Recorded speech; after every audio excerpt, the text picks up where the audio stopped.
Dichosos los pobres en el espíritu, porque de ellos es el reino de los cielos.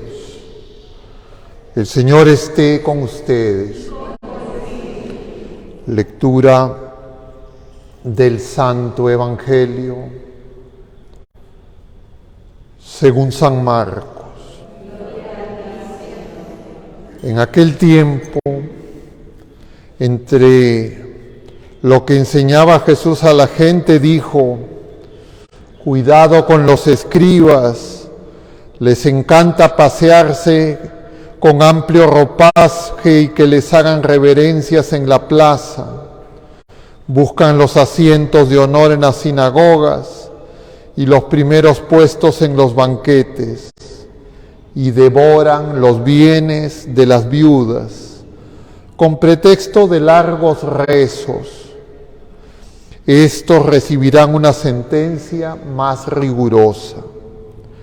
Estando Jesús sentado enfrente del arca de las ofrendas, observaba a la gente que iba echando dinero. Muchos ricos echaban en cantidad. Se acercó una viuda pobre y echó 2 reales. Llamando a sus discípulos les dijo: les aseguro que esa pobre viuda ha echado en el arca de las ofrendas más que nadie, porque los demás han echado de lo que les sobra, pero esta que pasa necesidad ha echado todo lo que tenía para vivir. Palabra del Señor. Tomen asiento un momento, queridos hermanos. Estamos en este sábado de la 9ª semana del tiempo ordinario y vamos llegando al término de una primera etapa del tiempo ordinario en este año 2023, año impar, caracterizado por 2 hechos que tenemos que notar. Estamos leyendo los últimos versículos del Evangelio según San Marcos en el tiempo ordinario. El lunes, día de semana, empezaremos a leer en los días de semana, además de los domingos, el Evangelio según San Mateo. Allí hay un primer cambio.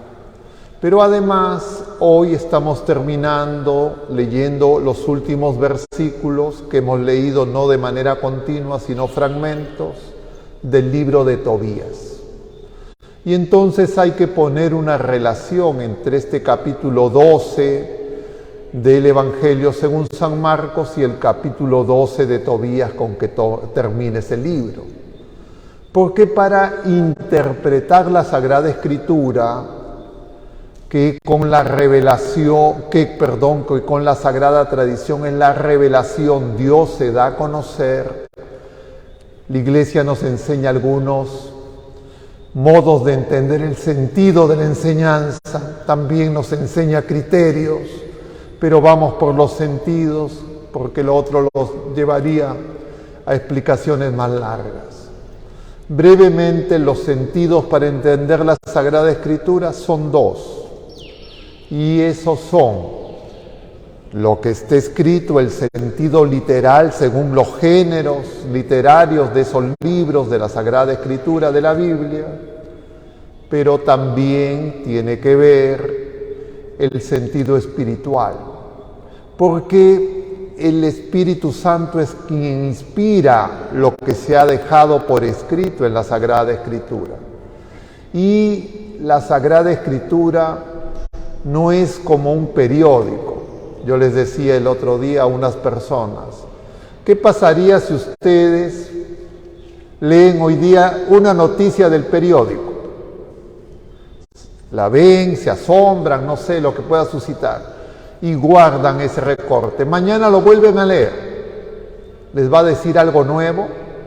La próxima semana lo vuelven a leer. Todos los días lo leen.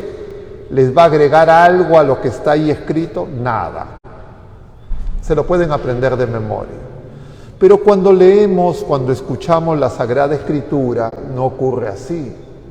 Uno lo lee una vez, lo vuelve a leer el mismo pasaje, incluso ese mismo día, más tarde, lo lee al día siguiente, lo lee la siguiente semana, todos los días, siempre va a encontrar algo nuevo. Nunca deja de haber algo nuevo.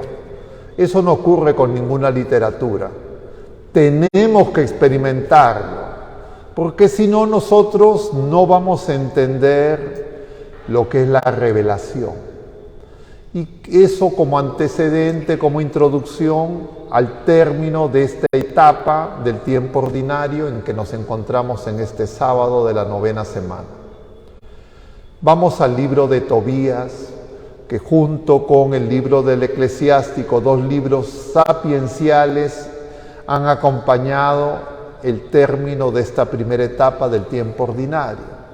Los libros sapienciales lo que nos quieren hacer ver es que la sabiduría humana, la razón humana, la inteligencia, la erudición humana son muy importantes, son dones de Dios, pero tienen un límite. Hay cosas que con esa razón, con esa inteligencia, con la ciencia, no podemos resolver, no podemos entender, y por eso necesitamos una sabiduría que venga de Dios. Brevemente sabemos que esa sabiduría que viene de Dios es Cristo mismo, y esa sabiduría se nos ha manifestado de manera plena en la cruz, y que la sabiduría de Dios es amor, es el amor de Dios. Se nos revela en el amor de Dios, que es una persona, el Espíritu Santo, que nos revela la verdad completa, nos dice el mismo Señor. Lo hemos visto, capítulo 16 de San Juan. Pero entonces, tenemos que leer y entender, en este caso específico, para no extendernos más, del libro de la sabiduría, del libro de Tobías que hemos leído esta semana y que estamos leyendo los últimos versículos con esa mirada. Y este libro de Tobías es muy importante. Yo les decía a otras personas, aquí 2 de ellos presentes, si no me equivoco, les decía lo mismo.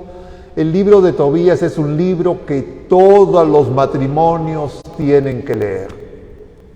Pero es un libro poco conocido. Lo que hemos visto esta semana solo son fragmentos, pero es una historia hermosísima,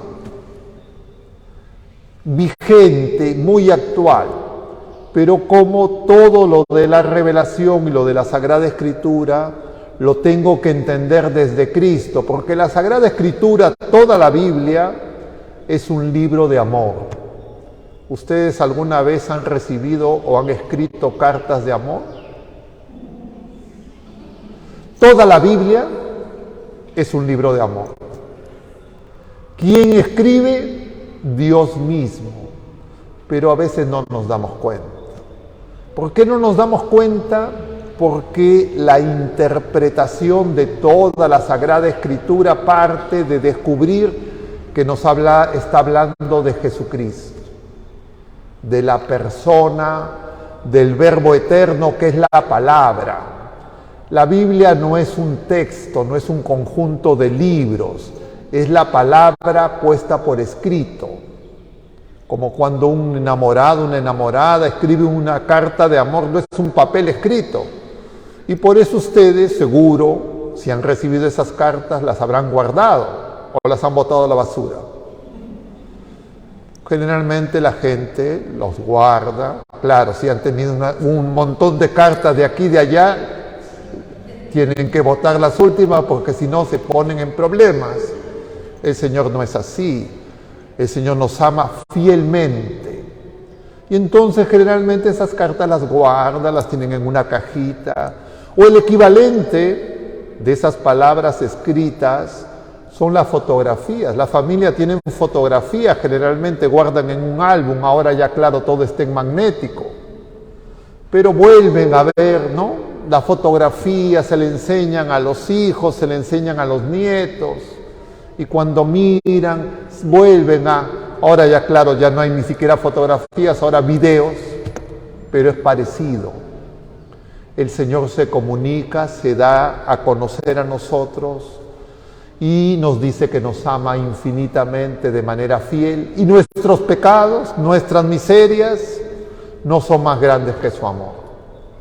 Pero resulta que la vida de los seres humanos, como nos relata esta historia, esta vida de esta familia, de Tobías y de Sara, tiene problemas, aparecen dificultades. Pero cuando hay fe, que es un don sobrenatural, el Señor suscita la oración. Es misteriosa la oración, porque la oración es como que, imagínense ustedes, les habrá pasado, no sé, que ustedes están enamorados, profundamente enamorados, y ya le han puesto el ojo a alguien, y ustedes no quisieran que esa persona les hablara. Ustedes desean que esa persona les hable, ¿no es cierto? ¿O no? No es así. Eso ocurre. Y cuando esa persona les sonríe, les dice algo, ustedes se alegran, ¿no? Y quisieran que esa conversación no sea tan breve, sino que sea amable y se extienda. El Señor hace eso con nosotros. Él suscita en nosotros la oración. La oración no es algo que a mí se me ocurre. No es, mira, es que el Señor lo suscita.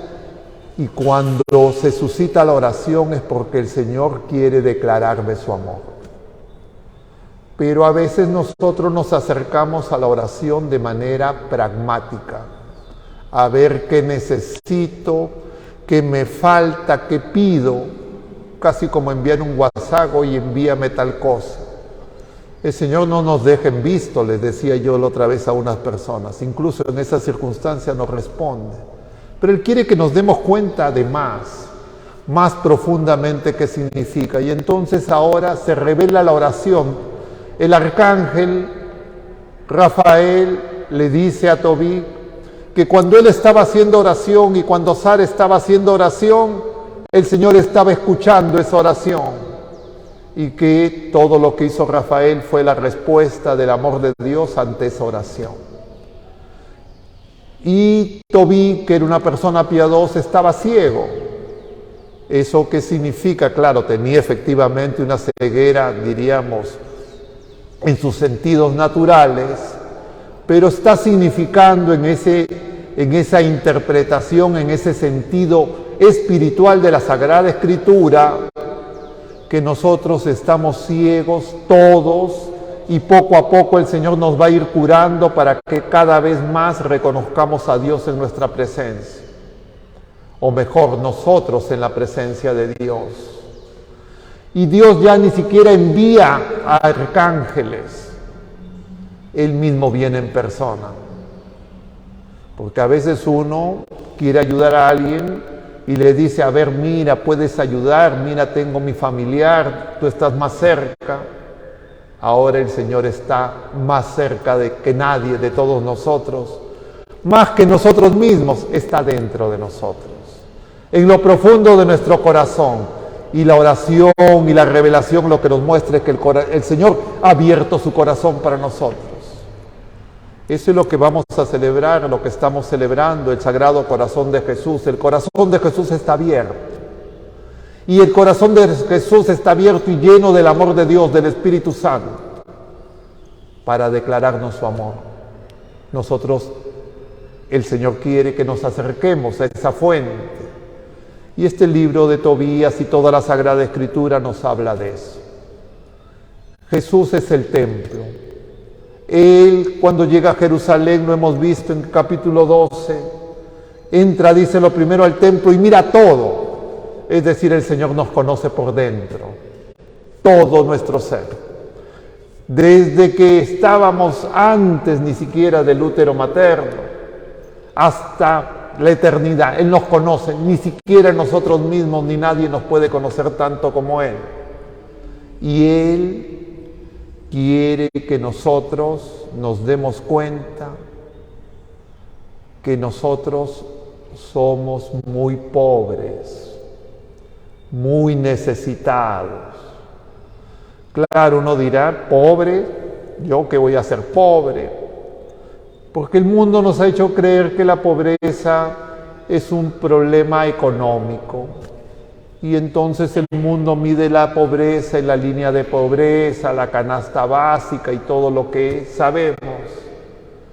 Pero la pobreza del hombre es que no se da cuenta que tiene un tesoro, que Dios está cerca, y si Él está con nosotros, si Él está por nosotros, como dice San Pablo, ¿quién contra nosotros? Pero nos llenamos de miedo, nos llenamos de incertidumbres, de temores, porque somos muy frágiles. Y por eso es que el Señor quiere que crezcamos en ese amor, que sepamos que con Él nada nos puede pasar. Pero hay momentos en nuestra vida, como el caso de Tobíc, el papá, cuando queda ciego, cuando ya no tienen medios para sobrevivir, cuando cree que ya todo es terrible, incluso su mujer lo empieza a recriminar. Él incluso piensa en quitarse la vida, pero el Señor le muestra su amor y le muestra la victoria. Es decir, el sentido espiritual de la Sagrada Escritura, que la Iglesia nos dice que tiene una aproximación alegórica, que tiene una aproximación moral, que tiene una aproximación anagógica, una palabra que seguro no han escuchado mucho, pero que antes era muy común en las homilías de la Iglesia. ¿Y qué es esa aproximación anagógica? En el Hijo ver al Padre. Y nosotros ya estamos preparándonos para celebrar el Día del Padre. Nosotros ya estamos preparándonos para celebrar la solemnidad de Corpus Christi, el corazón de Jesús. Y entonces termina este primer tramo para que descubramos, en primer lugar, que lo mejor todavía no lo hemos visto. Que muchas veces lo que creemos que es lo más terrible, la enfermedad, el dolor, el sufrimiento, eso ya nos ha amargado la vida. ¿Qué revela el libro de Tobías?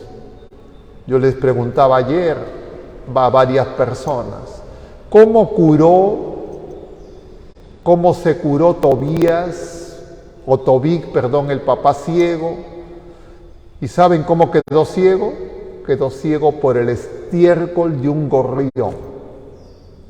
Ese gorrión significa, y ese estiércol significa todo lo que nosotros votamos. Y muchas veces, si en nuestro corazón no hay amor, lo que vamos a votar es división, odio, rencor, que es como estiércol que ciega. Pero ¿y cómo fue curado de esa ceguera? Dice el libro de Tobías, con la hiel. ¿Y qué significa la hiel? Ahí hay que hacer esa lectura alegórica. Y entonces uno tiene que preguntar, ¿y dónde he visto hiel? Y Jesús en los evangelios se nos revela que tiene sed. ¿Y qué le dan de beber? Hiel, amargura. Y a veces nuestra amargura, que es consecuencia de tomar conciencia de nuestra fragilidad, que los problemas no los podemos resolver y ya esto, ya no puedo más. Esa amargura va a ser medicina en lo que ha hecho el Señor en la cruz. No nos ha quitado el dolor, el sufrimiento, la enfermedad, sino que todo eso Él lo toma y Él recibe eso y Él nos da su amor, nos da el Espíritu Santo, que es vida. Eso es lo que vamos a hacer ahora en unción de los enfermos. El Señor nos va a ungir, no con hiel. La hiel la tomó Él y Él se nos da, Él se entrega, Él se ha hecho bálsamo, Él se ha hecho medicina, Él se ha hecho curación, Él se ha hecho vida. La amargura la va a convertir en dulzura. Pero si no tengo fe, si desconfío, si dudo, si creo que son historias humanas, relatos fantasiosos, y no me doy cuenta que es el Señor que viene a mi encuentro, qué terrible para la criatura humana. Esa es nuestra pobreza, de creer que nosotros con nuestras propias fuerzas podemos atender todo lo que demanda en la vida presente y en la eternidad la felicidad que buscamos, y no darnos cuenta que lo que tenemos que hacer es en el templo, es decir, en Jesucristo, poner esas monedas que son todo lo que tenemos para vivir, y no nos vamos a quedar sin nada. Al contrario, vamos a entrar en comunión de amor con el Señor que viene a salvarnos. Pidámosle al Señor que nos dé la gracia de escucharlo en el espíritu con el que fue escrito estos libros sagrados, para que nosotros cada vez que lo escuchemos y los abramos, encontremos vida y ese tesoro inagotable que se nos ha dado. Que así sea. Y ahora, queridos hermanos, como todos los sábados, vamos a administrar el sacramento de la unción de los enfermos, que no es hiel, no es pócimas extrañas, es el Señor que viene en persona a curarnos, a sanarnos, de todo, absolutamente todo. Cualquier cosa que tengamos en nuestro corazón, en nuestra mente, en nuestro ser físico, en nuestra alma, enfermedad, temor, duda, todo pongámoslo en manos del Señor y confiemos como Tobí. Vayamos como Tobías y Sara y sepamos que el Señor en persona viene, porque el Señor es el enviado del Padre, que quiere que nosotros sepamos qué inmenso es su amor.